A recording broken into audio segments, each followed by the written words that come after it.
Graças a Deus. Aqui estamos num trabalho diálogo com os espíritos, dentro do quadro Estudando, onde vamos estudar magia divina.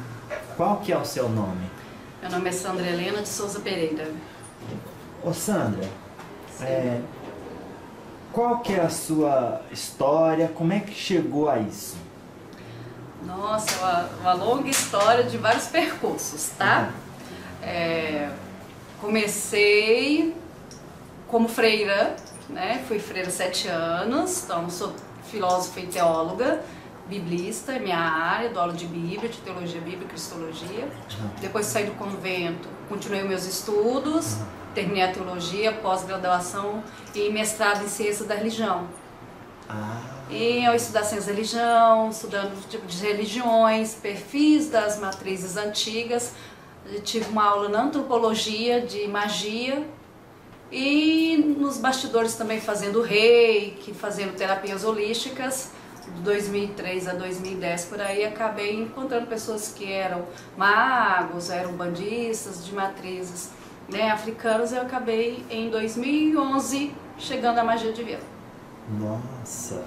Então, e dentro desse contexto seu de conhecimento, você vê no meio acadêmico, sobretudo, uma referência à magia um pouco velada, um pouco oculta, ou isso já está sendo cada vez mais explícito? Não, velada.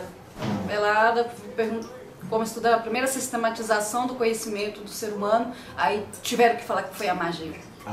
Então não se nega isso. Não. Então a primeira forma do ser humano se encontrar com o sagrado foi entender a natureza. Então a magia era aquela manipulação energética. Então você vê que tempos primordiais, esse contexto de mexer com aquilo que eu não sei definir o que é e saber como que isso se organiza. Então a magia no passado era a ciência que vocês chamam hoje. Era a academia.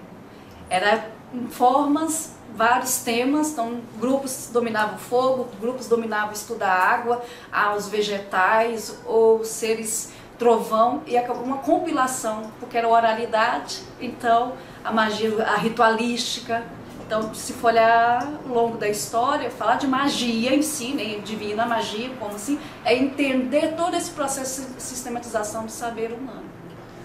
Essa sistematização do saber humano envolve, portanto, direcionamento de energia e conhecimento de como interagir com ela. Exatamente.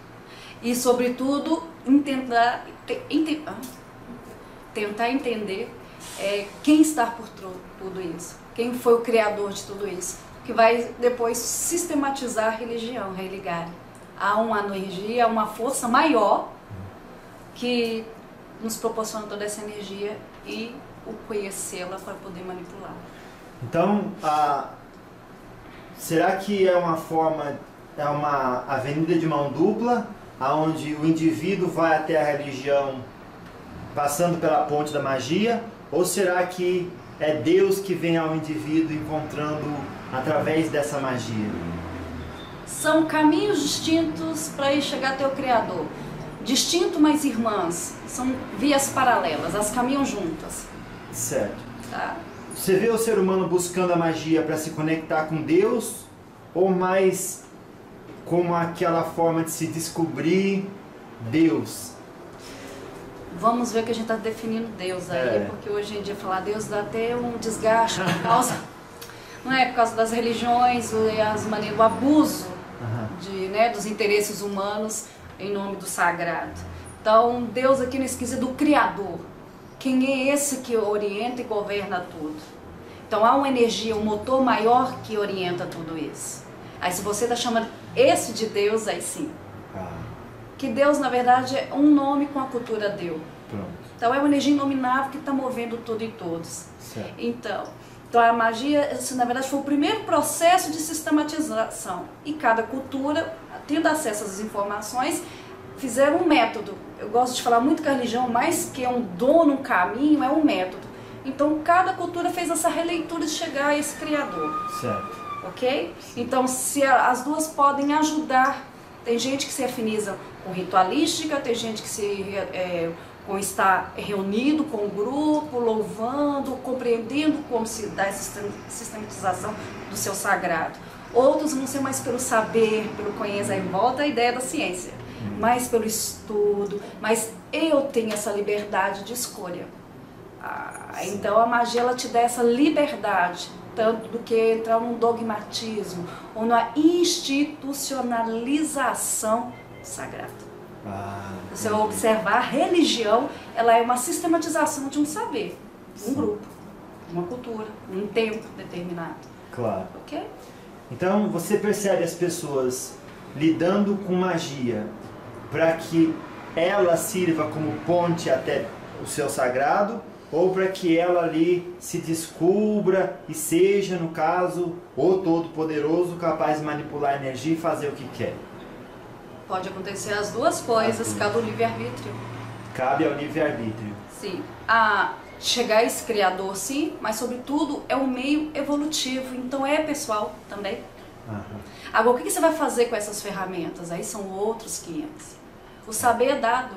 Nós, né, pegando aí o lado bíblico, não quisemos comer da maçã do Éden, é o mistério do conhecimento. Ao comer da maçã, o que eu mostrei para o universo, ou a cultura judaica mostrou, nós estamos dizendo que somos aptos a saber escolher. Não preciso de um criador, não preciso de uma força maior o tempo todo me dizendo o que eu tenho que fazer. Eu já sou capaz de andar com minhas próprias pernas e fazer escolhas.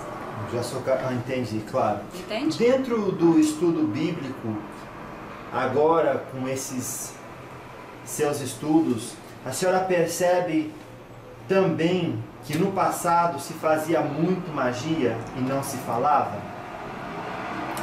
Tudo era energia, então não precisava falar a palavra magia, porque a palavra magia ficou pesada por causa do tempo da Idade Média, que então ela fluía. Se você como que eu não posso falar de magia na Bíblia? Como você explica os profetas? Nossa Senhora. Os profetas não adivinhavam, eles não tinham a profecia. A sarça ardente. Como você explica a sarça ardente? Como você explica a passagem do Êxodo? Abrir águas, o cajado que vira cobra. Sim, é simbolismo, sim, vai ter toda uma semântica, toda uma interpretação simbólica, mas nas crenças, no sistema do saber da época, a manipulação energética, sim, porque Moisés, com certeza, como criado como egípcio, isso a gente tem que deixar claro, ele era judeu sim, mas foi criado como egípcio, ele sabia da sabedoria egípcia. E nós sabemos que a cultura egípcia, ela é muito mágica, é uma das nossas referências culturais, até de informação. Sim. Mas de olhar o sol, era olhar lua, ciclos, e saber usar isso a seu favor. Então, se você está chamando isso de magia, então sim. Então, a Bíblia, ela é mágica. Nós temos adivinhos na Bíblia, nós temos pessoas que prevê o futuro. Isso você vai ver muito bem nos livros dos profetas. Sim. Aí o bafão bíblico, aí Paulo. Daniel, questão de visão, tinha sonhos, sabia interpretações. Isso que me vem na cabeça agora. Mas Paulo, ele fala lá no texto que ele liberta uma jovem que adivinhava e era usada por outras pessoas para ganhar dinheiro. Até na Bíblia, tem o uso dos dons, já mostra que tinha gente, terceiros usando quem tinha os dons. Nossa. E Paulo é um que vai enfrentar numa das comunidades que ele vai. Então, sim, mas a Bíblia e o contexto bíblico a gente tem que entender também, que o objetivo é outro da Bíblia, tá? Não é evidenciar a magia em si, pelo contrário, é toda uma formação de um povo de Deus judaico, o Antigo Testamento, ou o Primeiro Testamento, como a gente fala agora na teologia, e a vida de Jesus com o Novo Testamento. É uma outra proposta para evidenciar a toda a vida, todo o projeto do Mestre Jesus. Claro. Então, é isso. Jesus usava de magia divina? Jesus, ele manipulava a energia? Sim, manipulava com olhar, com toque. Ele sabia, porque que é manipulação? Vamos lá, magia é manipulação, apesar que a palavra manipulação hoje está desgastada. Você acha que vai fazer o outro virar um fantoche, não é isso? Então, eu prefiro assim, é aquele que vai manusear alguma energia. Ele percebia quando a pessoa estava desestruturada, estava com algum negativismo, desequilibrada energeticamente. Então, com a sua postura, com o seu olhar, com o movimento, que seja mexer no barro ao mistério telúrico da terra, cuspir, seria o elemento água, e colocar nas partes, vai que a sua fé te salvou, de levar o olhar para alto. Para perceber o lado mago de Jesus seria observar as suas atitudes, o seu olhar. Aí você tem que ver o movimento que a gente chama de movimento da ação na Bíblia, o movimento dos personagens. Aí você percebe. Porque no meu momento eu ressalvo isso aqui. A Bíblia não tem essa preocupação de falar de magia. Claro. Somos nós estudiosos que já tem uma sensibilidade maior, já tem uma vivenciação desse tema, e a gente começa a ver nos personagens algumas características, sim.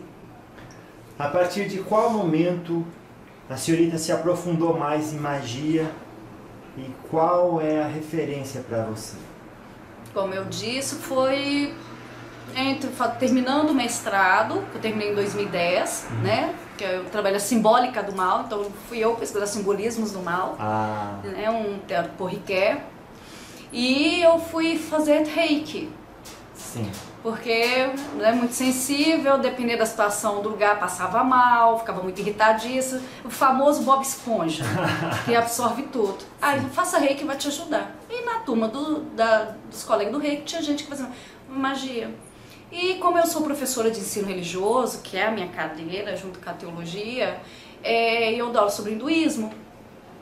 Aí fui convidada a participar de uma mandala direcionada. Beleza, mandala que eu associei coisa da Índia, estou dando coisa sobre hinduísmo, lá vou eu saber tirar fotos para eu ilustrar minhas aulas com meus adolescentes do ensino médio. Sim. Beleza, chego lá, era mandala sim, só que era magia divina das 7 chamas. Por isso que eu falei que a história das religiões me enganaram. Eu fui pensando que era uma coisa e acabei participando de uma vivência, de um atendimento das 7 chamas sagradas. Aí foi assim, um amor à primeira vista. Eu entrei na mandala, sabe que vai portais abrindo, tum, tum, tum, e eu não era acostumada, não, tô tendo uma visão psicodélica aqui agora. Aí depois, as responsáveis observam assim, olha, você tem jeito pra magia. Eu falei, vou mexer com isso não. Até então, como freira, eu era muito cristã, assim, gosto de pesquisar as religiões para melhor falar delas, não falar mal delas. Porque, né, o nosso ranço cristão é falar que a nossa cultura é melhor do que as outras. Sim. E eu sou do diálogo interreligioso, eu prefiro essa interdisciplinaridade. O meu viés é mais para aí.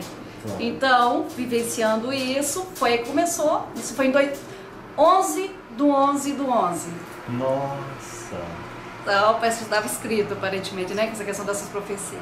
Aí, em 2012, enrolei ainda 6 meses, formou uma turma no início do ano, eu falei, não. Aí, na segunda turma, aí já em 2000, né, em agosto, não, você faça. Aí, sim, fui, tá bom, já que vocês estão falando, que eu levo jeito, deixa eu ver o que é isso. Aí, fiz fogo e raios. Magia do fogo e magia do raio? Dos raios sagrados, que era o que era dado aqui em Belo Horizonte. Parei com tudo. Em 2013 tive contato com o Rubens Saraceni por e-mail, e daí ele daria magia das 7 conchas sagradas em São Paulo, e aí começa a minha saga em São Paulo. Desde lá vou todo fim de semana estudar magia, já estou na minha 32ª magia fazendo. Faltam 3 para terminar toda essa saga. Toda essa saga? Toda essa saga. Já tenho 5 anos indo e vindo fim de semana para lá. Para São Paulo. Aí ele me pediu para abrir a egrégora de ensino aqui em Belo Horizonte. O Rubens Saraceni. A pedido dele que eu comecei. Porque a professora que vinha era de São Paulo e vinha de 15 dias, ou de 3 em 3 semanas. E ela não pôde, deixou 2 pessoas para dar, também pararam, que era só fogo e raio. Como eu estava fazendo mais, assim, a primeira resposta minha, não. Para o Rubens Saraceni. Não, falei que não mexer não, porque eu tinha ido buscar magia. Você conversava com ele em espírito? Não, ele era vivo, ele é professor. Pronto. Qual era meu mestre, né? E ele, não, você vai dar aula? Você não vou, não. Vim só para deixar de ser Bob Esponja, para cura, juntar com o rei.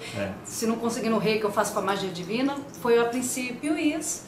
Aí em 2013 para meados de 2014 ele foi conversando, tirando os medos, as inseguranças.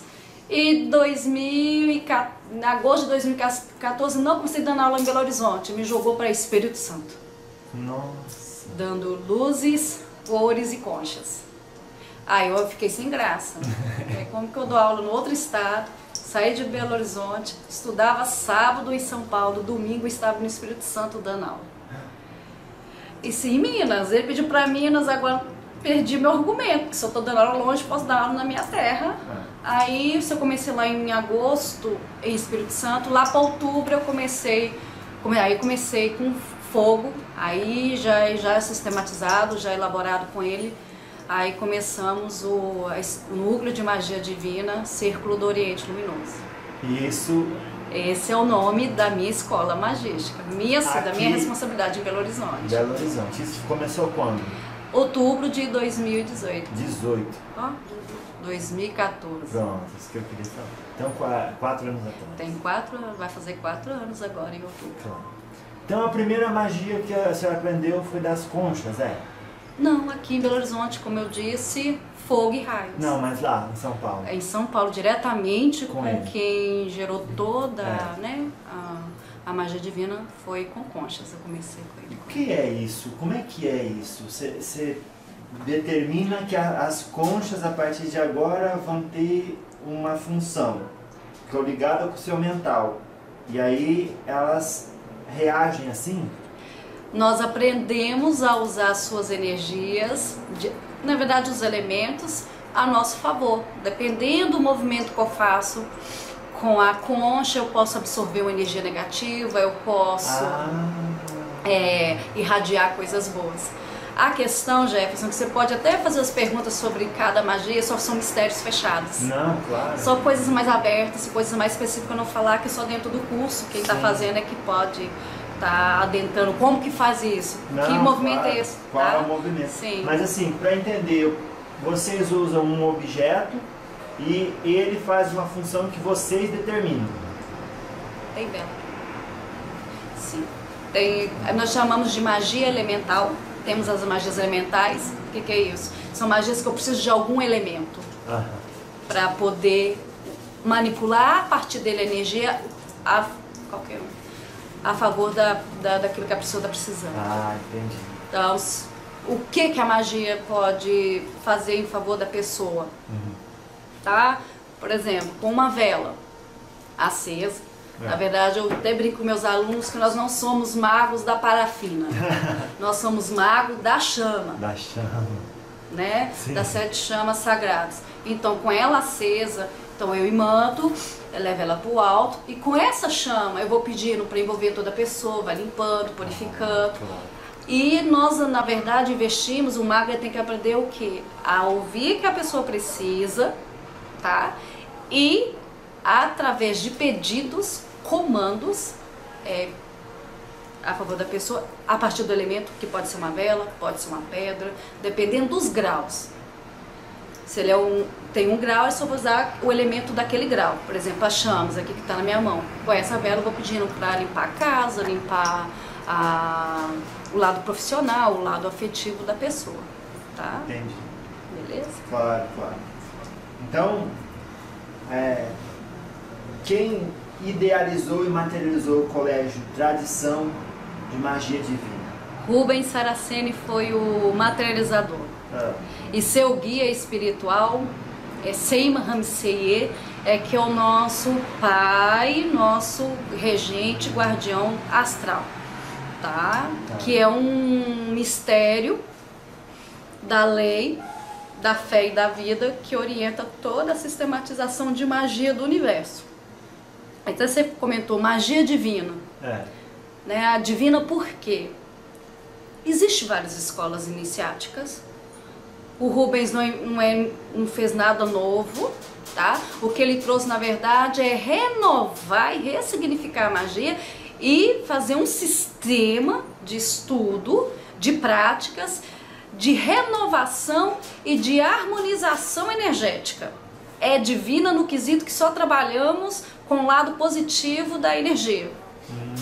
As outras magias, se você já observou, já teve vontade de ver, ela lida com o livre-arbítrio da pessoa. Eu te ensino e você escolhe o que você vai fazer com a informação. Mas infelizmente, se for reparar, tanto que a gente fala magia, eu sou mago, todo mundo vai regalar um olho assim, mago negro? Magia negra? Já, porque infelizmente o mau uso de algumas informações para fins pessoais negativadas acabaram manchando o nome de saber manusear as forças. Divina que está dizendo assim, quem se interessar pela magia e vier pelo viés da magia divina, ele só tem ortoga de trabalhar para harmonização, manutenção, transmutação de força, cura, reenergização de ambiente, limpeza. O outro lado ele não ensina, e se ele ter as informações, ele tentar usar para os seus fins, até conseguir a amada em 2 dias, aí 3 dias que o povo brinca, de conseguir aquele emprego e acha que pela magia pode conseguir um empurrãozinho. O que acontece no astral? O seu mestre, o seu mentor, ele se afasta e você vai perdendo as suas forças. Porque se você foi atraído para a magia divina, você está dizendo que quer trabalhar como servo do bem. E justamente limpar e resgatar que a magia pode ser uma ferramenta positiva para as pessoas, de cuidado. O que me encantou muito e que eu falo que eu cheguei toda preconceituosa, lembra aí o início que eu fui, freira, você imagina do meu lado cristão falando o tempo todo. Então, será que eu entreguei minha alma pro diabo? Será que eu iria fazer todas essas perguntas no meu mental? Eu brincava assim, ó, eu cheguei pro mestre e falei assim, Rubens, para ser mago vou ter que abandonar Jesus Cristo? Ele riu. Não tem nada a ver, a sua fé pessoal é uma coisa e ser mago é outra. Por isso que eu falei que são caminhos paralelos. Claro. Quando você perguntou a magia e religião, assim, não, são irmãs. Uma não anula a outra. E o objetivo, o sonho do Rubens é justamente as pessoas saberem unir. Porque uma vez que você é um bom mago, você concorda que você deixa a religião ser ela mesma e não a transforma na sua muleta. Essa sempre foi a pretensão do Rubens. De você parar de ir no seu pai de santo, ir lá no padre, ir lá no seu pastor, qualquer dor de barriga vai lá e pede ajuda. Não, agora se eu tenho uma ferramenta, então, estou passando mal, não estou bem, vou ali acendo uma vela, vou ali, coloco umas pedras no copo d'água, tomo um elixir. Eu já vou limpando. Quando eu for no meu pai de santo, quando eu for no padre ou na minha comunidade de fé, pedindo ajuda, eu sei no meu interno que eu já tenho de todas as ferramentas que eu sei me cuidar e não conseguir. Então, na verdade, a magia divina, na verdade, ela é um suporte até para amadurecimento do ser, ajudá-lo a evoluir com as suas próprias pernas e ter a fé como lugar de confraternização pelo Criador.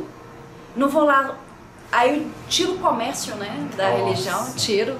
Essa é a maior pretensão nossa. Parou de comercializar Deus. Eu estou lá agora porque eu quero louvá-lo, quero honrá-lo. Estou lá porque eu acredito. Tanto que a única regra da magia divina para ser mago é você acreditar no Criador. Não falei em Deus porque eu não sei a sua noção de Deus, porque essa cultura que ela pode estar deturpada. Tanto que eu tenho alunos que se dizem ateus. Eu morro de rir. Morro porque falo que mas nunca vi mais devoto em alguma coisa. Mas se eu falava, me bater. Então assim, beleza, então você é anti-institucionalização.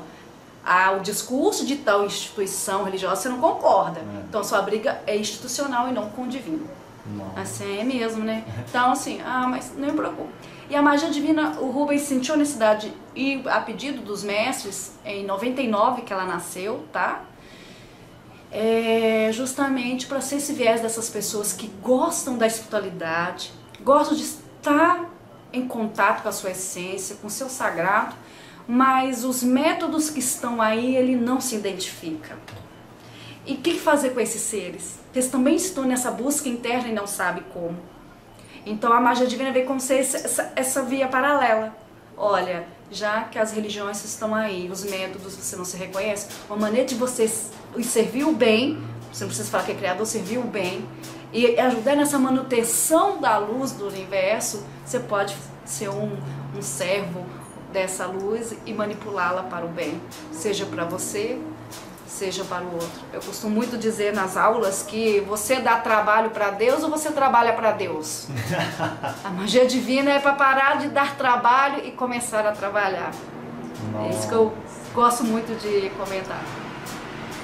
Se interessar mais de fazer mais de 1 grau, como é aí você crescer como pessoa nas relações com o outro, e sobretudo se entender como filho do Criador e se encontrar, né, aonde você se encaixa em toda essa engrenagem da criação. Qual que é a metodologia da magia divina? A metodologia ela é bem tranquila, esse é um dos escândalos da magia divina em relação aos outros métodos, né? Que, qualquer pessoa pode entrar na magia divina, desde que queira a boa vontade de fazer o bem e acreditar que existe esse Criador maior. E o método supõe aulas teóricas, iniciações, você vai conhecendo esses tronos divinos, e prática.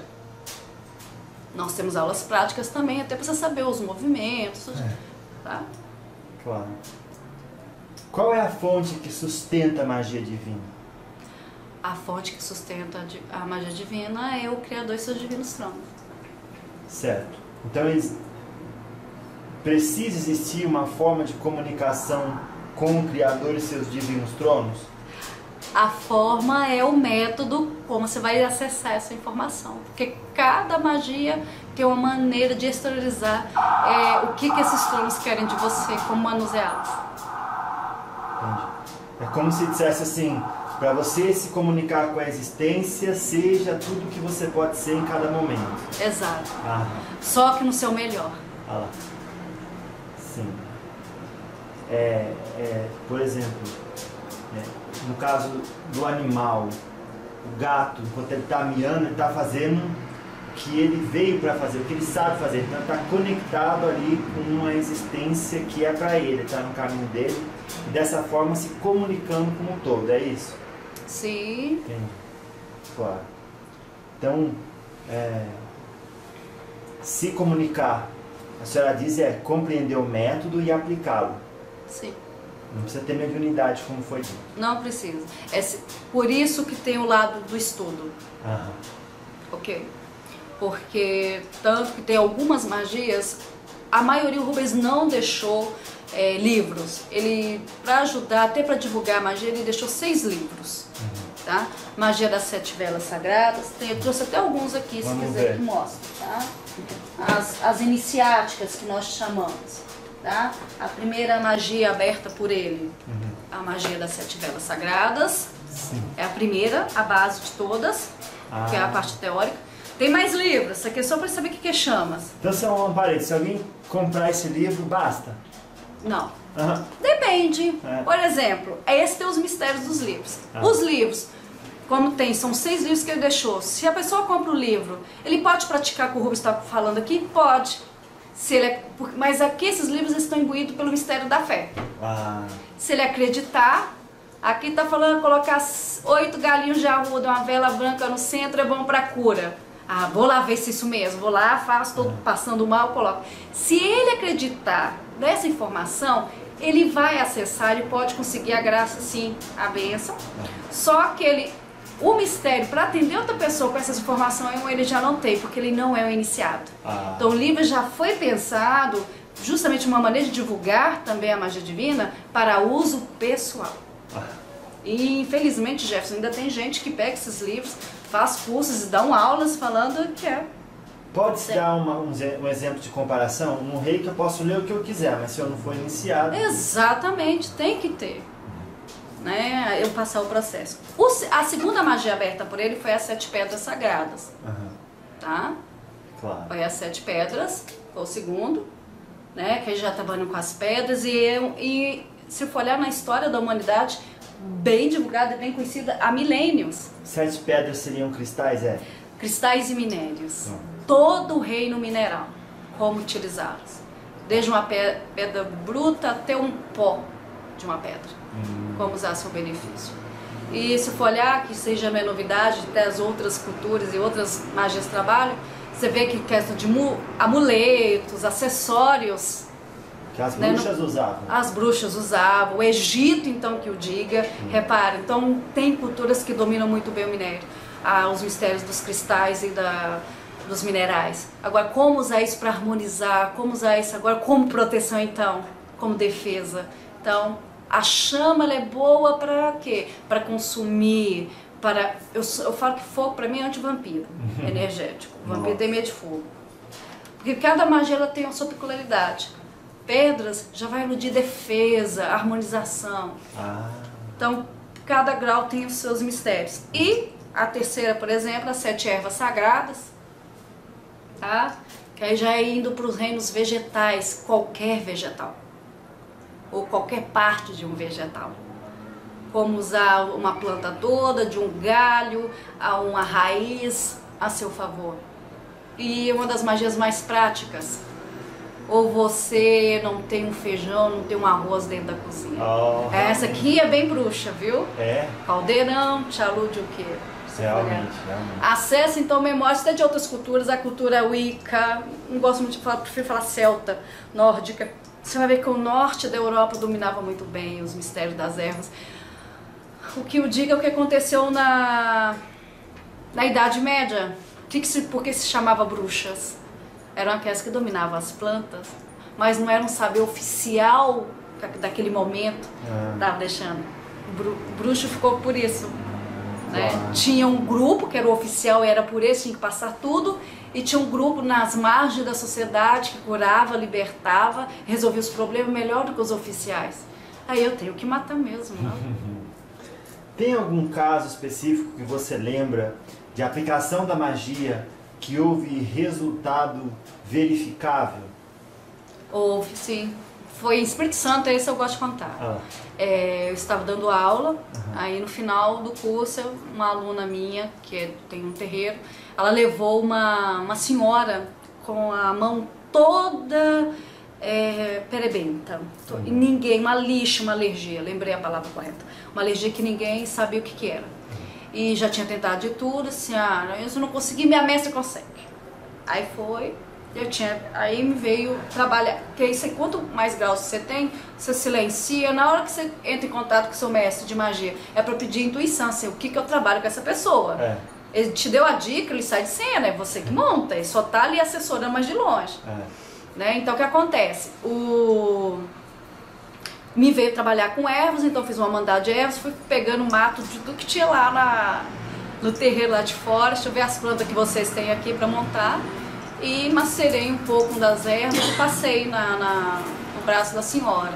Como eu dava lá aula de 15 em 15 dias, na outra semana já tinha saído tudo e a senhora já tinha o quê? 6 meses com aquele negócio e estava lastrando e ninguém sabia. Por quê? Por que a magia funciona, Jefferson? Que nem tudo é físico.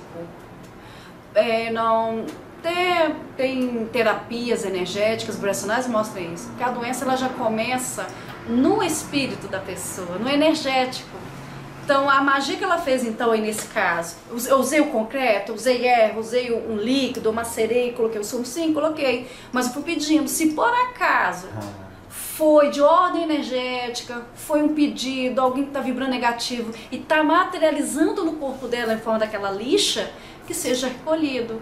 Então a gente não fica só focado na sua dor de barriga, que por exemplo você está comentando. Mas você já fez de tudo? Já, mas então não é de ordem do mundo. Tem algo extrasensorial que está interferindo. Então a magia ela vai ir buscando mais profundo até seu corpo de origem, onde está a fonte, por exemplo, e limpar dentro do seu corpo de origem, que no seu corpo de origem você é perfeito.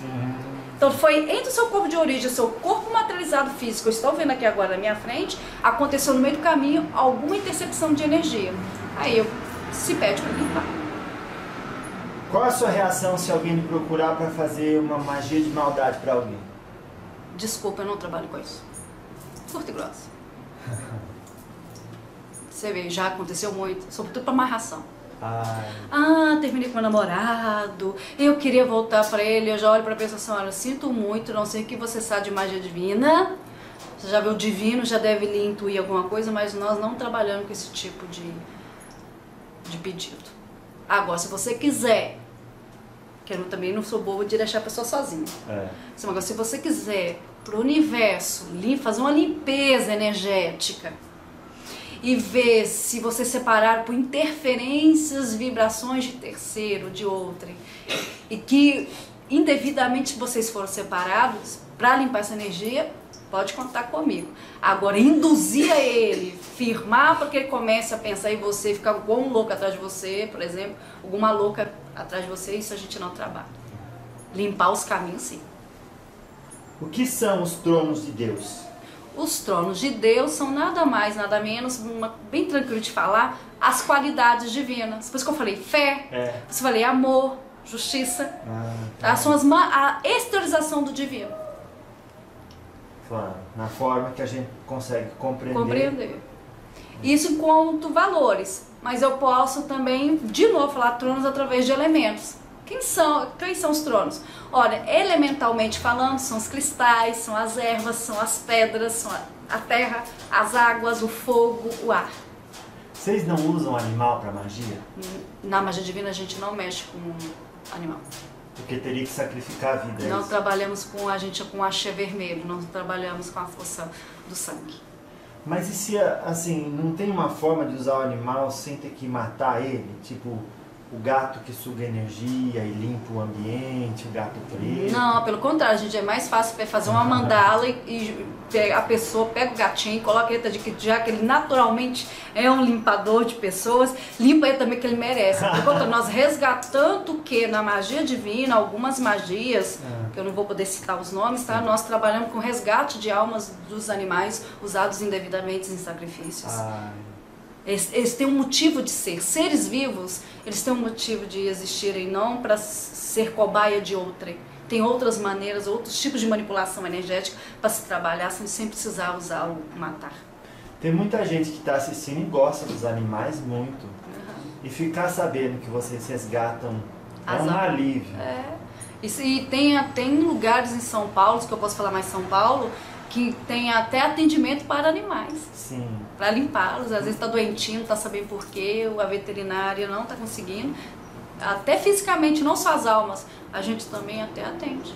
Então, também aprendemos, através dessa sua explicação, que quando um animalzinho é usado para sacrifício, ele vai para um lugar espiritualmente onde precisa ser resgatado, é isso? Sim, nós acreditamos que existe o céu dos animais. Porque você concorda que foi usado negativamente, então a energia que está ali está perdida. Nem vou falar alma, então a energia é perdida. Então eu preciso, a gente vai na linha do tempo, restaura isso que aconteceu antes e resgata ele antes. O corpo ficou a massa que foi usada. Caramba. Aqueles tronos, é só para renovar mesmo, eu sei que você já falou um pouco, mas quais são os sentidos que eles regem? Vamos lá. Trono da fé. O trono da fé ele é responsável pelo que na criação? Por toda a forma cristalina, né? É o trono que tem o lado feminino, que trabalha com o tempo, da temporalidade, de condução no tempo. E o lado masculino do trono, ele vai trabalhar o espaço, o acreditar. Mais que fé, é a capacidade de acreditar, de cristalizar, fundamentar as coisas, ao mesmo tempo de magnetizar. Então, trono da fé, ao mesmo tempo, você conduz, magnetiza alguma coisa e cristaliza, fundamenta. Esse é um sentido. Já o trono do amor, por exemplo, na criação, eu preciso que as energias, elas se aglutinem para formar outras coisas. Então, o trono do amor é aquela energia, ou é aquela qualidade do Criador exteriorizada para que vai trabalhar as agregações, as uniões. Seja uniões das moléculas, seja união do feminino e do masculino para gerar outra vida, mas tudo no universo vai ter essa energia da agregação. No trono do conhecimento já emana qual é a energia? Da expansão. Você imagina, você repara que o universo, vira e mexe, você está pensando, está vendo uma galáxia descoberta, ao mesmo tempo que você vê que está em extinção alguma coisa, se descobre uma nova planta. Esse lado é o expansor do conhecimento. E está tudo, nosso organismo, o tempo todo as células estão se reproduzindo, estão se expandindo, tá? E o quarto trono é o da justiça, é o fogo, né? Ígneo. Então é interessante logo a justiça cuidar do fogo, a motivação, aquilo que você todo o universo ele é chamado a ter o equilíbrio. Não pode se expandir demais para não desequilibrar. Tem que ter o bom senso, a temperança, né? Então tudo tem que ser graduado. O fogo ele pode te aquecer, ele pode te queimar, como pode te destruir. Então por isso é interessante a justiça ficar com o elemento fogo, porque ele tem que ser na justa medida para cada fim, saber usar. O trono da lei. Quinto trono, né? É o quinto trono. O trono da lei já é da ordenança do caráter, da disciplina. É ele que vai, na criação, você saber andar no fio da navalha, nas dificuldades, não propensar nem para a esquerda nem para a direita, mas saber conduzir. Se for olhar em todo o universo, junto com a justiça, eu preciso saber educar minha índole para não ser uma Maria vai com as outras. E se for olhar, até o reino animal tem um sistema, tem um código entre eles, né? Não é, na criação também, tudo tem que ter uma ordem, é a abertura de caminhos. O que adianta eu querer expandir, mas o caminho está fechado? Então a lei tem, a energia da lei, da ordenança, da disciplina, ela nos ajuda nesse quesito. O sexto trono, o trono da evolução, que eu falo que é o trono da sabedoria, é o trono do amadurecimento. O conhecimento me faz aprendiz. Eu sou curioso, estou buscando o tempo todo. Só que é no trono da evolução que agora eu vou decantar essa informação. Tá, filho, que bom que você sabe muito, mas o que você está fazendo com isso mesmo? Essa é a evolução. Tanto que chamam que é os tronos dos velhos, dos sábios. Tá? E então aqui eu vou ter que saber decantar alguma coisa. Nem sempre eu vou ter que ser. Eu falo que é o trono do antiprecipitação.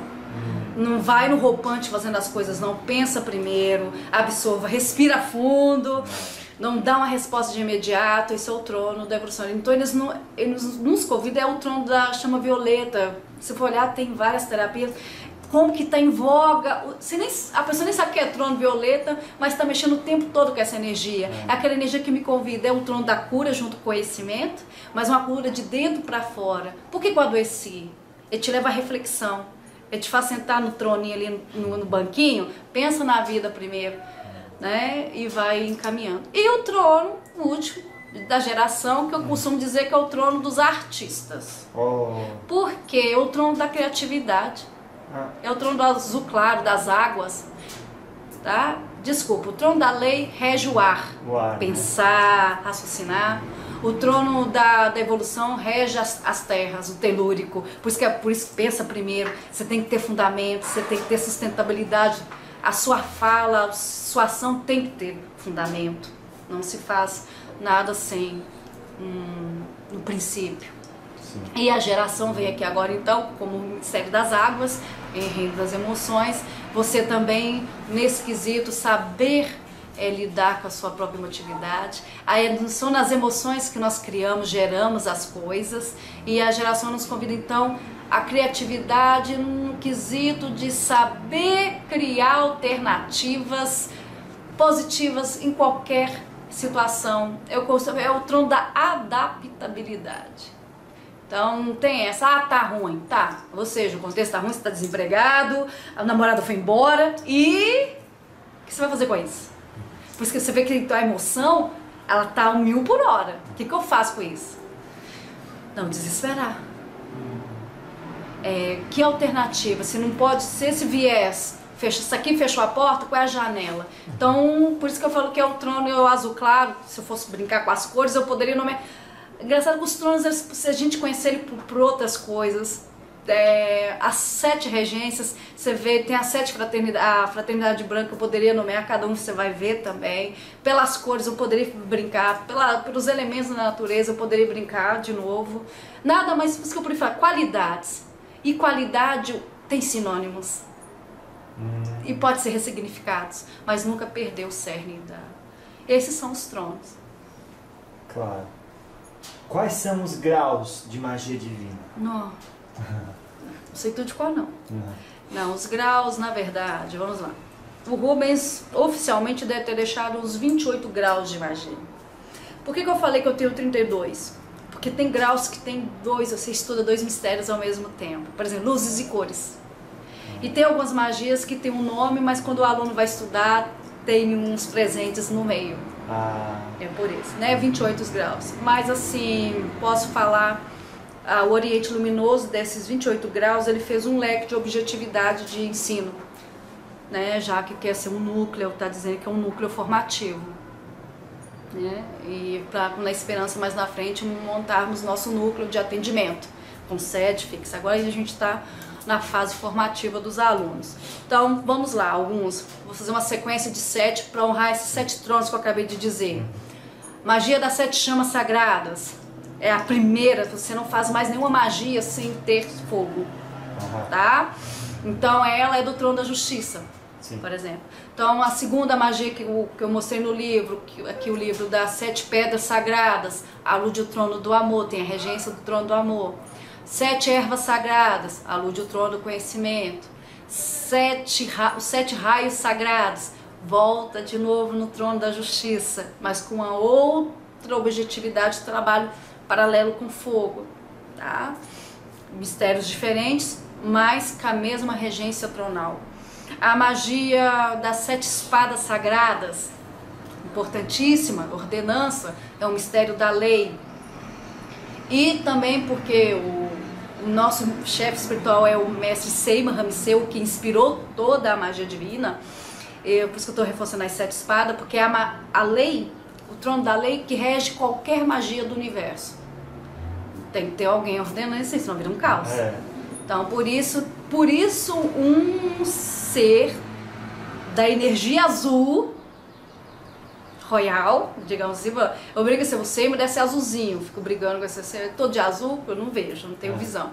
Então ele é uma manifestação do trono da lei e que rege o Seymour Ramseu, ele é um guardião da lei, da fé e da vida, responsável, mas observando todos aqueles que manuseiam energeticamente e se diz mago. Então ele que inspirou a Rubens, agora você vai materializar no planeta a escola de magia divina para recrutar pessoas que queiram trabalhar com essa manipulação, mas a gente fala sobre a obediência da fé, da lei da vida. Então entra ele como o principal energético para ordenar. Então a magia divina em si ela é uma ordenadora.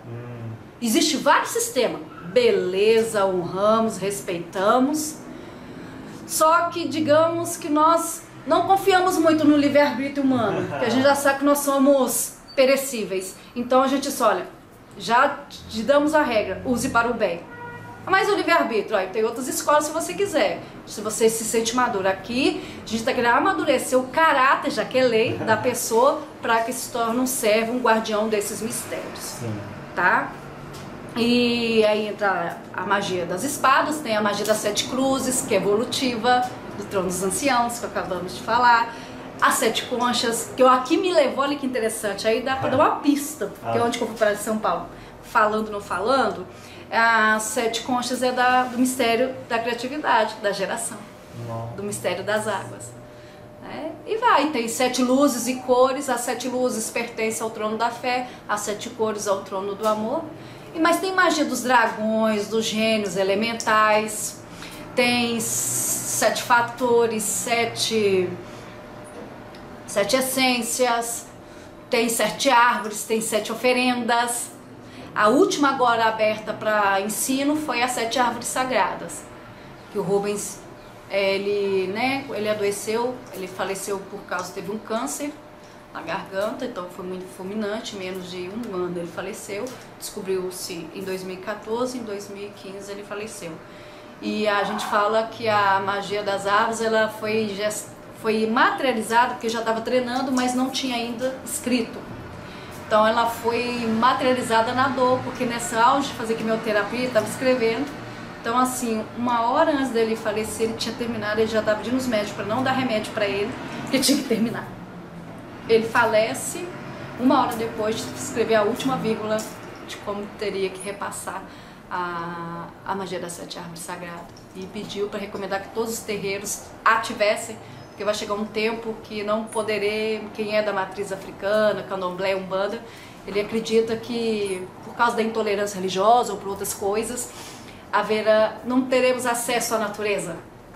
Então, ter alguns mistérios seria importante para trabalhar energeticamente. Então, por isso surgiu a magia das oferendas, a magia das árvores, já pensando num futuro aí, caso não possa estar no ambiente natural, eu mentalmente eu sei já o que fazer. Nossa. O que se deve fazer quando uma pessoa se interessa em ser mago da magia divina? Primeira coisa que eu recomendo, entre no site do colégio, Colégio Tradição de Magia Divina, e veja lá magos autorizados a ensino no seu estado. Que aí você já corta quem tem acesso aos livros e monta seus cursos. Nada contra, mas como eu falei, os livros são para uso pessoal e não para trabalhar com o outro. Você pega uma carga energética que não é sua, tá? Então é isso, e veja lá. Ou se quiser, tem o Oriente Luminoso aqui em Belo Horizonte, nós somos 6 magos aqui também, iniciadores, tá? E entre em contato com algum deles e pergunte, faça suas perguntas, seus interesses. Se quiser, posso deixar também, fazer propaganda minha.